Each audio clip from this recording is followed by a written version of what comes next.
तुम भगवान नहीं, तुम तो कोई दुस्साहसी पाखंडी हो जो हमारे प्रभु होने का ढोंग कर रहा है।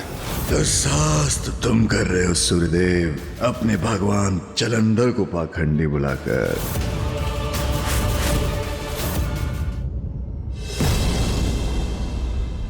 स्वामी, मैंने कहा था ना आपसे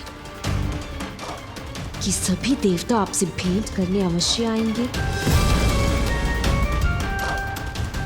यही सही समय है, इन्हें अपना परिचय दे दीजिए। बता दीजिए इन्हें कि आप कौन हैं।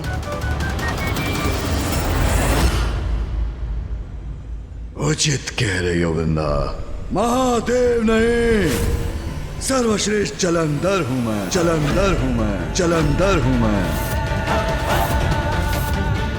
तुम सबका वास्तविक भगवान।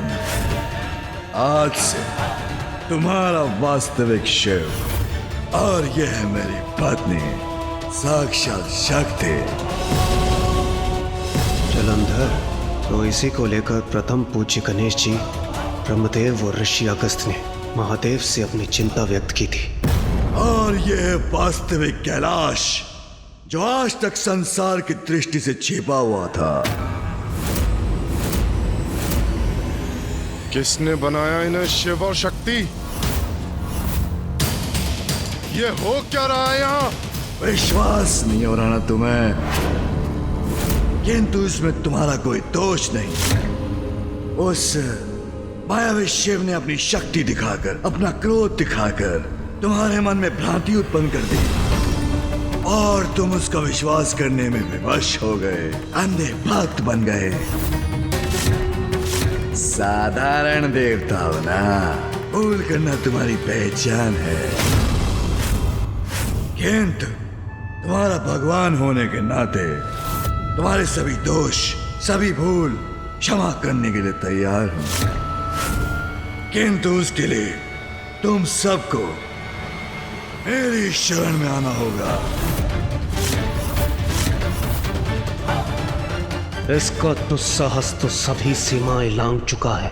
ओम जलंधराय नमः, ओम जलंधराय नमः, ओम जलंधराय नमः का जाप कर यज्ञ की आहुति दो। बंद करो यह अनर्गल प्रलाप। कल तुम्हारा जन्म हुआ है और आज तुम महादेव का स्थान लेने चले हो। अद्वितीय मूर्खता है ये। तुम्हें ज्ञात भी है कौन है महादेव? अनादि अनंत अविनाशी है महादेव। हमारे, तुम्हारे और सभी के भगवान है महादेव। शिव को भगवान मानना तुम्हारी विवशता थी, समझ सकता हूं मैं, किंतु अब तुम्हारा वास्तविक भगवान तुम्हारे समक्ष खड़ा है। चिंता मत करो, मैं सगोरी शिव से तुम्हारी रक्षा करूंगा। बस मेरी पूजा करो, मेरा मंत्र जपो, मुक्ति पा जाओगे उस मायावी शिव की माया से।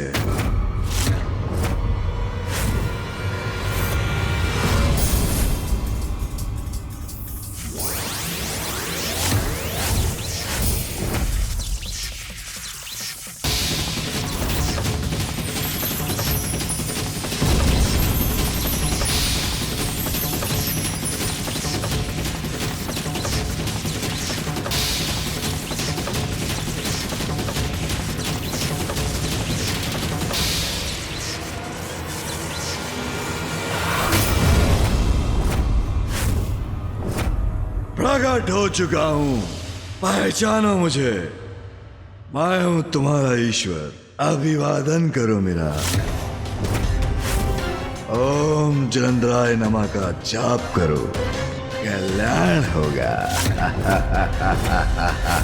जाओ, जाकर मंथन करो, अपने भीतर का सत्य उजागर करो, और लौटकर मेरे शरणागत बनो। उसी में तुम्हारा उद्धार निहित है।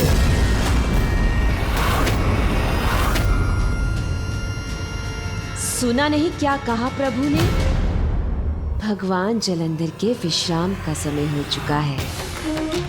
आप लोग प्रभु का प्रसाद ग्रहण करें और प्रस्थान करें यहाँ से।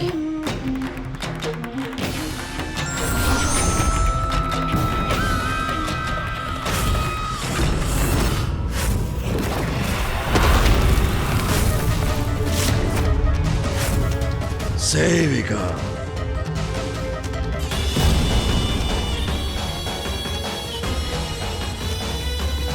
ये प्रसाद इन सभी देवताओं को दे दो।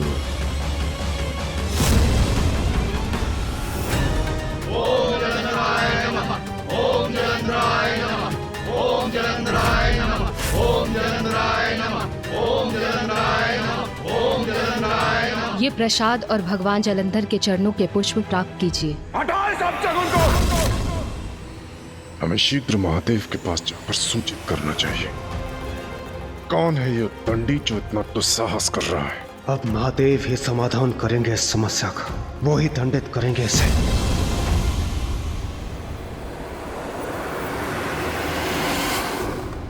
महादेव देखने में वो आप ही का प्रतिरूप। हाँ प्रभु, और वो स्वयं को वास्तविक ईश्वर कहता है। स्वयं को ईश्वर कहता है? उसका इतना दुस्साहस! इतना ही नहीं प्रभु, उसने अपने लिए कैलाश के प्रतिरूप का भी निर्माण कर लिया। अब वही उसका निवास होगा। हाँ पिताश्री, कैलाश का वो भद्दा और भड़कीला प्रतिरूप तो हमने भी देखा है। इतने स्वर्ण आभूषणों और रत्नों से लदा हुआ है वो कि कोई भी उसे चाह कर भी अनदेखा नहीं कर सकता।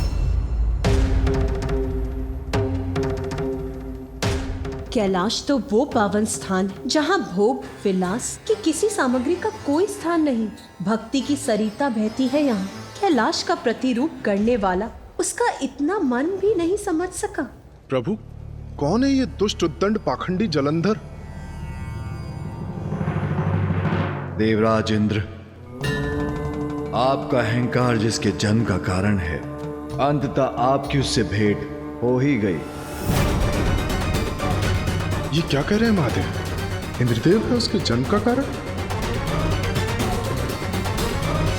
देवराज पर छोड़ी गई मेरी क्रोधाग्नि का प्रतिफल है जलंधर।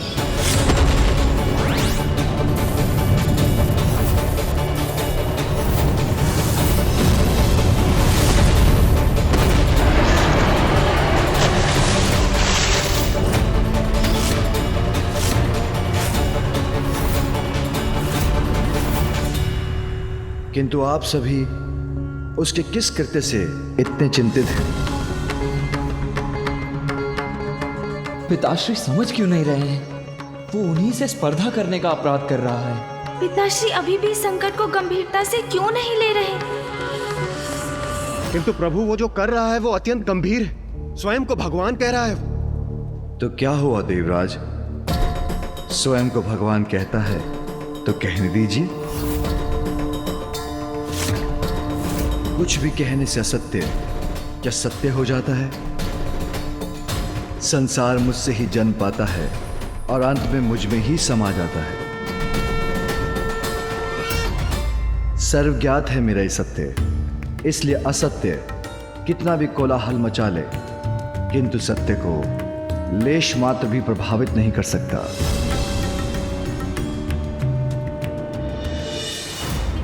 प्रभाव होगा, अवश्य होगा। जब सभी देवता शिव के स्थान पर आपकी प्रार्थना करेंगे तो शिव पर भी इसका प्रभाव अवश्य पड़ेगा। पिताश्री, मेरा विचार है कि समस्या अभी जन्म ले रही है और समस्या के आरंभ में ही उसका अंत करना उचित है। हाँ, किसी का भी स्वयं को भगवान घोषित करना बहुत बड़ा अपराध, किंतु ये जलंधर की प्रारंभिक भूल है। कदाचित इसीलिए महादेव उसको दंड न देकर सुधरने का अवसर देना चाहते हैं। हमें सावधान रहना होगा प्रभु, क्योंकि शिव और उसके परिवार वाले आपको एक बहुत बड़ी समस्या घोषित कर अपने मायावी और कपटी उपायों से आपका अंत करने का प्रयास करेंगे।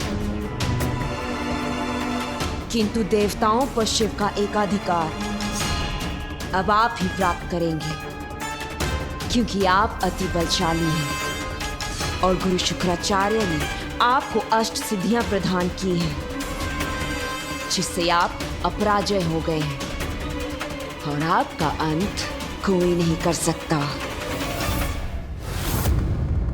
आज जलंधर स्वयं को ईश्वर की पहचान बताकर अपना स्थान बना रहा है। कल वो अपने इस परिचय का अधिकार भी जताएगा और जिसके लिए वो सबसे उनके अधिकार छीनने का प्रयास भी करेगा। इससे पूर्व कि वो सबके लिए संकट उत्पन्न करे, हमें उसका दमन करना ही चाहिए। यही तो दुविधा है पुत्र। उसने संसार के लिए संकट बनने का संकेत दिया अवश्य, किंतु वो अभी संकट बना नहीं है। संकट है तो समाधान भी अवश्य है। महादेव जलंधर को नष्ट कर इस संकट को जड़ से ही मिटा सकते हैं। हाँ पिताश्री, मैं गणेश से पूर्णतः सहमत हूँ। मैं आपसे निवेदन करता हूँ पिताश्री, अब हम सभी को इस चिंता से मुक्त कीजिए, संसार की सुरक्षा कीजिए, नष्ट कर दीजिए उसे, मिटा दीजिए जलंधर की पहचान को। आप मात्र ईश्वर की पहचान नहीं, आप तो स्वयं ईश्वर हैं प्रिय बलश्रेष्ठ। स्मरण रखिए,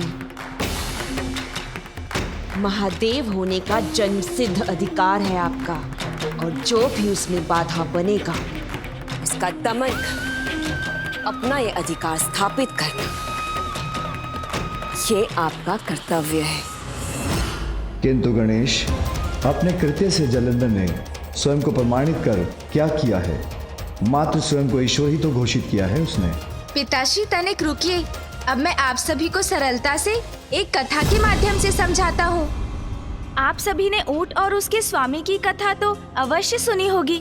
एक बार एक यात्री मरुस्थल के मार्ग से यात्रा कर रहा था। रात्रि हुई तो उसने शिविर लगाया और विश्राम करने लगा, किंतु शीत बहुत थी, जिसके कारण बाहर खड़ा ऊंट बार बार शिविर के भीतर अपना शीश डाल रहा था। ये देखकर उसके स्वामी को उस पर दया आ गई और उसने ऊंट को शिविर में उसका शीश छुपाने की अनुमति दे दी। सर्वप्रथम ऊंट ने अपना शीश भीतर किया, फिर धीरे धीरे अपना शेष शरीर भी भीतर ले जाने लगा और कुछ समय बाद ऊंट तो शिविर के भीतर था और उसका स्वामी शिविर के बाहर। इसलिए मैं कह रहा हूँ, उसने केवल आज स्वयं को ईश्वर घोषित किया है, किंतु कल वो आपके सभी स्थानों, सभी लोकों में बलपूर्वक प्रवेश कर आपसे आपका सब कुछ छीन लेगा। कुछ लोग शरणागत बनकर आते हैं, जिन्हें शरण भी देनी चाहिए, किंतु जैसे ही वो अपनी जीवन शैली, अपने विचार, अपना धर्म उन पर ही थोपने लगे जिन्होंने उन्हें शरण दी है, तो उनको उनका स्थान दिखाना आवश्यक हो जाता है। जलंधर तो शरणागत बनकर भी नहीं आया, अपितु वो तो हम सभी को शरणागत बनाने के विचार से आया है। इसलिए पिताश्री, यदि समय रहते हमने जलंधर को नहीं रोका तो वो सबके लिए संकट बनकर उभरेगा।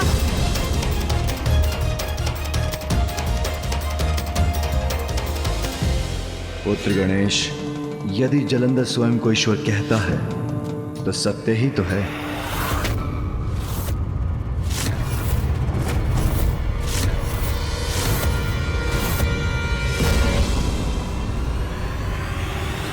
प्रिय बलश्रेष्ठ, सभी देवताओं को आदेश देकर उन्हें अपने समक्ष नतमस्तक होने पर विवश कर दीजिए। उचित कहती है वृंदा।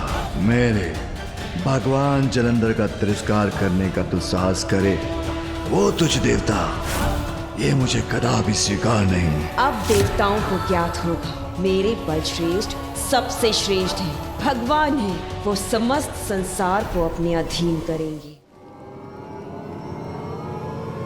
किंतु कैसे पिताश्री, ये सत्य कैसे है? मेरा अंश तो सभी में है। मैं कार्तिकी में हूँ, मैं उमा में हूँ, प्रत्येक शीला में हूँ, प्रत्येक नदी में मैं हूँ।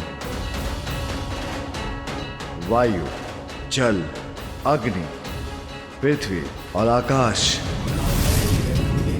अर्थात समस्त सृजन के आधार सभी पंच तत्वों में मैं ही तो हूं। मैं सूर्य में हूं, मैं चंद्र में हूं, संसार के सभी चराचर जीवों में मैं हूं, और मैं सभी में हूं तो मैं जलंधर में भी हूं। मेरा अंश उपस्थित है उसमें, तो वो असत्य कहां कह रहा है? किंतु महादेव, नहीं, स्वयं को ईश्वर घोषित करना इतना बड़ा अपराध नहीं कि उसे दंड दिया जाए। मैं अपना निर्णय ले चुका हूं और उस पर सार्थक हूं। जब तक जलंधर कोई ऐसा अपराध न करे जिससे संसार को हानि हो, मैं उसे कदापि दंडित नहीं करूंगा। किंतु महादेव,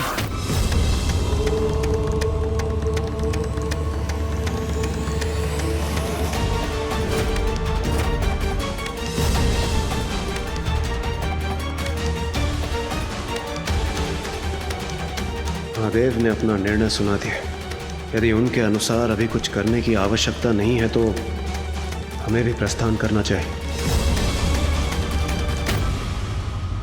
अब आप सभी हमें प्रस्थान करने की अनुमति दीजिए।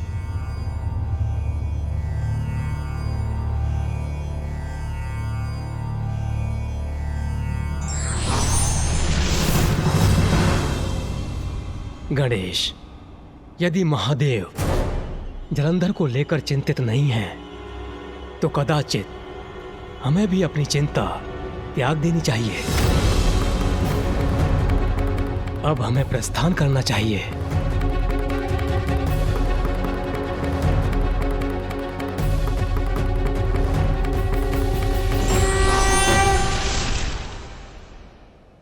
पुत्र गणेश, मुझे ज्ञात है इस घटना से तुम्हारा मन बहुत अशांत है। जब ये नवीन लोक उत्पन्न हुआ था तब मेरा मन भी बहुत व्याकुल हुआ था, किंतु जैसा कि ब्रह्मदेव ने कहा, यदि तुम्हारे पिताश्री शांत हैं तो हमें भी शांत रहना चाहिए पुत्र।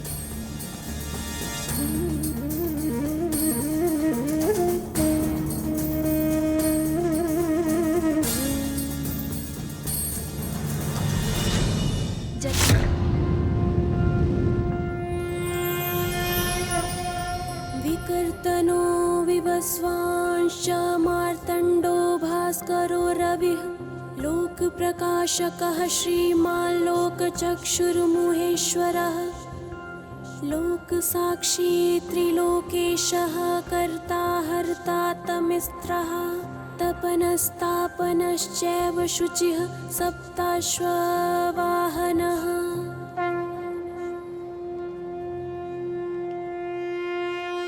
देवी संज्ञा, मेरा दिवस, मेरे कार्य का आरंभ तुम्हारे द्वारा मेरी आरती से ही होता है। स्वामी, जीवन का आरंभ आपसे ही होता है। सभी प्राणी, समस्त प्रकृति, यहाँ तक कि वृक्ष आदि भी अपने जीवन के लिए आप पर ही निर्भर हैं। स्वामी, आपके उदय होने से नवीन दिवस का आरंभ होता है, इसलिए मेरा आपकी आरती करना उचित भी है और मेरा परम सौभाग्य भी। सत्य कहा तुमने प्रिय। अब हमें जाना होगा।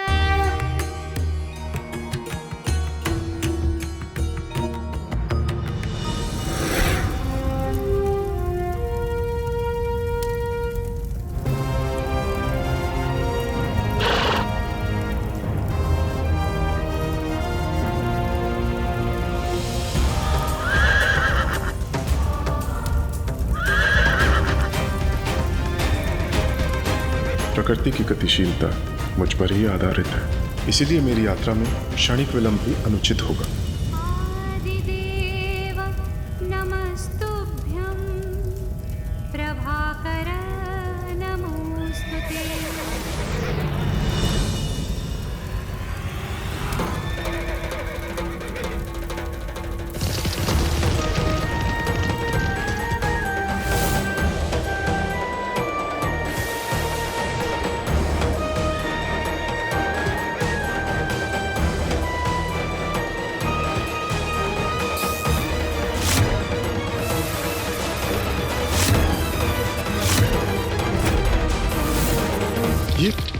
ये क्या आ गया मेरे समक्ष?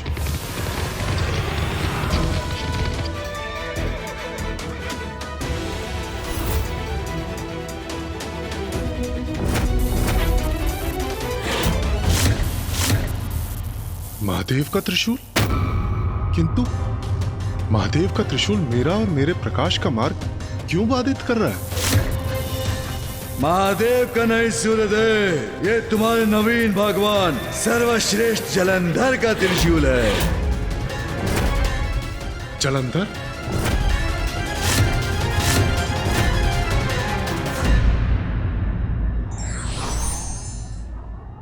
संकट को सामने देख हमें किसी भी प्रकार की शीघ्रता नहीं करनी चाहिए, अपितु सोच विचार कर कोई भी कदम उठाना चाहिए।